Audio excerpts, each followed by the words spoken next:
Pagbasa gikan sa Santos nga Ebanghelyo sumala ni San Marcos.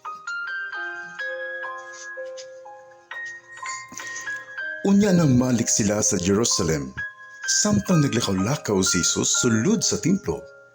Nangadto kaniya ang kadagkuan sa mga pare iunuman, ang mga magtutudlo sa balaod ug ang mga punuan sa mga Hudyo, ug nangutana, unsa may imong katungod sa pagbuhat niini? Ug kinsa may naghatag kanimo sa maong katungod? Miingon si Jesus kanila,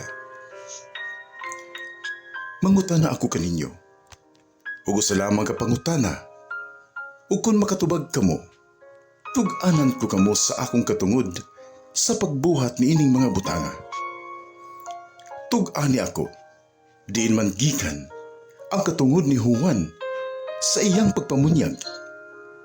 Gikan ba kini sa Dios o gikan ba sa tao? Unya, nagtimbang-timbang sila sa ilang itubag kaniya ug nag-ingnanay. Unsa may atong isulti? Kung maingon kita nga gikan sa Dios, musumbalik siya pagpungutana kanato. Unya ngano man nga wala ka mumuto kang Juan? Apan kung mutubag kita, gikan sa tao.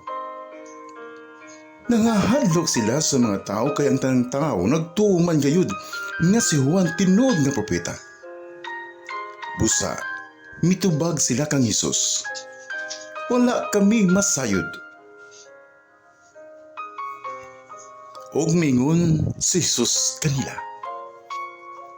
nan, dili ko usab kamo, tug-anan sa katungod ko sa pagbuhat ni ining mga butanga. Ang Ebanghelyo sa Ginoo.